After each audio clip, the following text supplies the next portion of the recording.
ইংরেজিতে একটা কথা আছে, water finds its own level. তো সেটাকে আমি বাংলায় তর্জমা করে বলতে চাই যে কিছু জঞ্জালের গালায় গেছে, ভাগাড়ে গেছে। ওনারা বিজেপিতে যে দুর্নীতি এবং দুর্বৃত্তপনা চালাচ্ছিলেন, আমি বহুদিন নজর রেখেছিলাম। এবং আমাদের অন্য যারা সংগঠনে আছেন, যারা সৎ মানুষ, দরিদ্র, মানে বড় লোক নয়, সাধারণ মধ্যবিত্ত, অথচ একটা সৎ জীবন যাপন করেন, রাজনীতিটাও করেন, তারাও নজর রেখেছিলেন। শেষকালে আমাকেই হলদিয়াতে ভোকাল হতে হয়। ট্রেড ইউনিয়নের নাম করে দুর্নীতি, আর্থিক তছরূপ, চাকরি করে দেবো বলে পয়সা নেওয়া, মামলা উইথড্র করে মালিক পক্ষের থেকে টাকা নিয়ে নেওয়া, এইসব কাজ সম্পূর্ণ বন্ধ করার ব্যবস্থা করা হয়।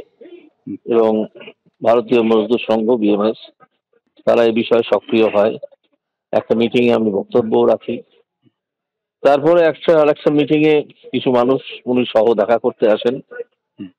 ওনার সঙ্গে তখন আমি একটু রূঢ় ব্যবহার করতে বাধ্য হই, কারণ দুর্নীতিবাজদের মুখে বড় বড় কথা শুনতে আমি রাজিও নই। আপনাদের মনে থাকবে যে ফেব্রুয়ারি মাসের মাঝামাঝি একেবারে যে দলের সঙ্গে দূরত্ব তৈরি হচ্ছে, বিজেপির সঙ্গে তাপসী মণ্ডলের যে দূরত্ব তৈরি হচ্ছে, এটা মোটের ওপর স্পষ্ট হয়ে গেছিল যখন তমলুকের বিজেপি সাংসদ অভিজিৎ গঙ্গোপাধ্যায়ের সঙ্গে প্রকাশ্য সংঘাতে কর্মী নিয়োগ নিয়ে জড়িয়ে পড়েন তাপসী মণ্ডল।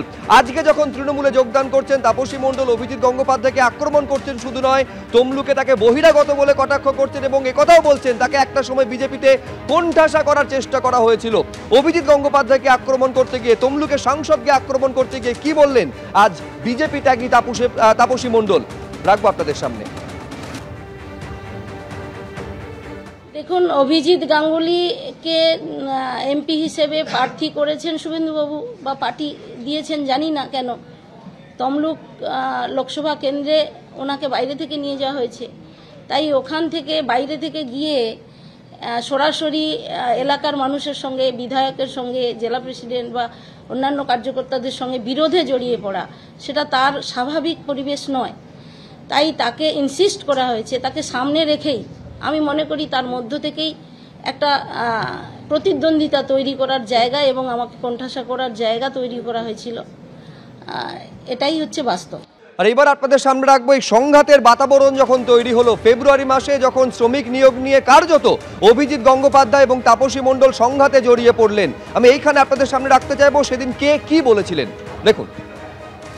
আপনাদের যে কোনো সুবিধে অসুবিধে শ্রমিক হিসেবে বা কর্মচারী হিসেবে, কর্মী হিসেবে সবকিছুর দেখভাল করবে বিএমএস, ভারতীয় মজদুর সংঘ।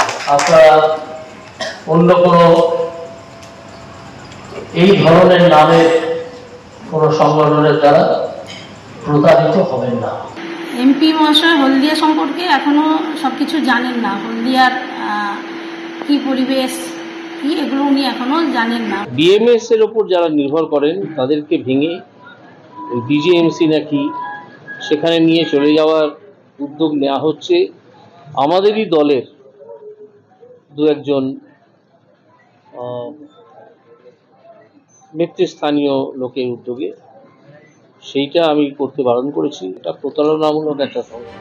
যে সম্মেলনটা হচ্ছে সেটা বিএমএস তারা অরাজনৈতিক শ্রমিক সংগঠন, সেটা তারা বলেন। যে কোনো শ্রমিকের রাইট আছে যে কোনো সংগঠন করার।